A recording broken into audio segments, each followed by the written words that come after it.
Hi guys. So today is the 26th of July, and there's one reason why that day is now significant, because it's the day we are officially starting our Lego City. And this space here, guys, is exactly where we're gonna do it. And yes, there's still a lot to clean away, but we have got some space to start. And as you might have seen on our most recent Lego store shopping vlog, I thought the best way to start the Lego City was with a modular of a Lego store. So that's where this set here is coming in handy today, because we picked up not just one, but two. So in preparation for this video, I thought the best way to do this would be to buy two of these sets and then download some instructions off Rebelbrickable for like $5 or $6, and then have it all easy and, you know, done. Jobs are good and thank you, ma'am. And that way it would be easy peasy, I wouldn't have a hassle, and we could move on in life with a happy smile knowing that we started the Lego City. But no, for some reason this morning, I decided to wake up and thought, you know what?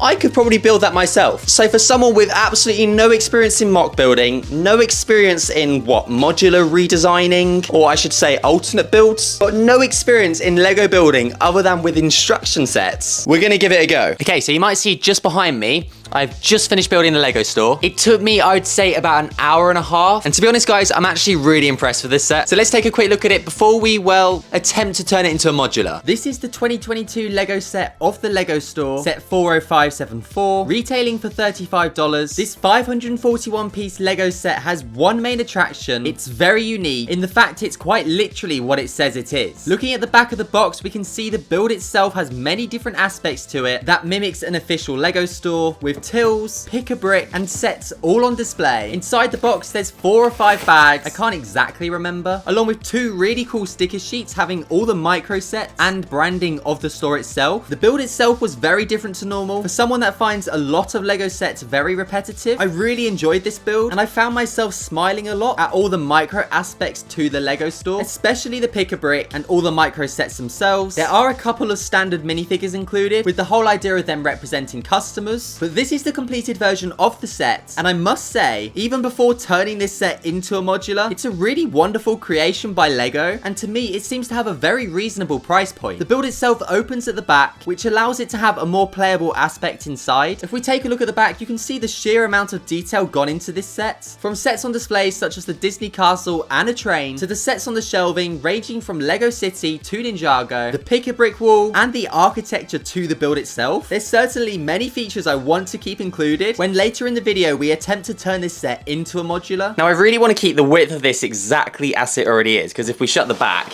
you can clearly see the openness of the build, which is one thing that we definitely need to fix. But I think the width of this store is perfect. It's very similar to the one that I go to a lot, the Lego store in Milton Keynes, that is. So I do want to keep this exactly the same, and I think we just need to find a way to get a roof onto this, change the interior, and then of course sort out the backing and make it actually modular. And that's a lot easier said than done, as I quite honestly have no real clue what I'm doing. I think I'll next check back in when I have a little bit of an update, and I guess we've made some progress. So for someone with no experience modifying Lego sets, especially without using any extra parts from my part collection, I knew I needed to be extra on top of what I had available to me. So the first thing I did, looking back, turned out to be a very wise decision in organizing everything by color and design, keeping colors, plates, and studs all separate. I then proceeded to start with a few issues I know I needed to correct straight away. These included removing the joints in the walls and making sure that they were just straight up solid brick. And following this, I knew that I needed to change the design of the back, not just for the structure of the build, but I also wanted to add a back door. So when we do eventually pick up the Lego truck, we therefore have a place for the workers to offload any deliveries. So logically, having a staff back door made a lot of sense in the bigger picture further down the line. Alright, so this is currently what the Lego store is looking like. And to be honest,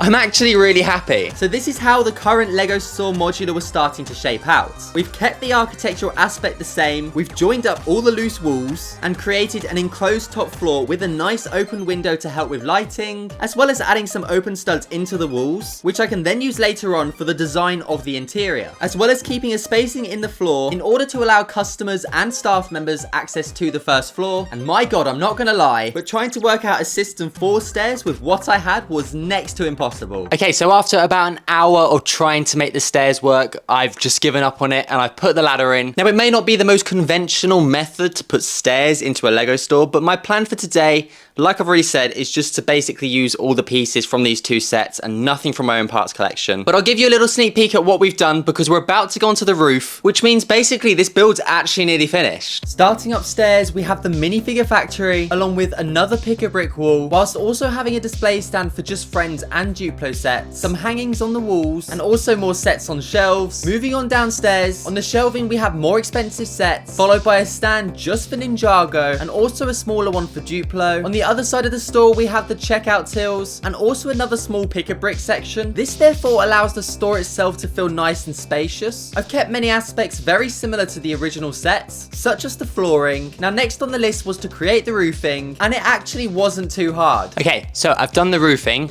which means the build itself is complete. And to be honest, guys, I'm actually extremely impressed. So I think it's about time that I show you guys the completed version of my Lego modular. And guys, I think the Lego City is off to a pretty good start. This is the rebelbrickstudios modular Lego store. Set number, I have no idea what I'm doing. And boys, although it might be my first modular, I've never been more proud of myself building Lego. The build itself has 3 layers to it. If we now have a more detailed look at each, on the first floor we have our latest releases and predominantly most our latest sets for sale for the eagle-eyed customers walking by. Plenty of space for customers to browse and shop within. I kept the pick-a-brick wall limited to half a wall, as I figured it would be nice to split it and add another upstairs, as well as a new buildable figure on display in a casing. Now moving on to the second floor, we have more space available for our creative customers and AFOLs alike, with large displays in the front window including the latest Disney castle and a train that could be the Hogwarts Express or the Orient Express. When you make your way upstairs, you're greeted with the minifigure factory, as well as a section full of loose bricks to play with in store for this week's build event. Following round, you'll see plenty more sets on shelves. We have some more expensive Lego ideas and Technic sets at the bottom, with the rest of the shelving being filled with Lego City sets, which allows the customers to buy sets in order to build their own Lego City. Followed by what I've already mentioned, the slightly smaller pick-a-brick wall, and also another display stand showcasing a recent buildable figure also on display. Now moving on to the roof, the front of the build is connected with an array of colours that represent the Lego store with a range of different coloured studs. The weather has been pretty bad recently in Lego City, which has resulted in some bad patchwork being done on leaky parts to the roof, which has allowed even some weeds to start growing. So I guess the only thing left for us to do now is put a base plate down, and then let's get our modular and let's put it in the city. Alright, here we go then. The start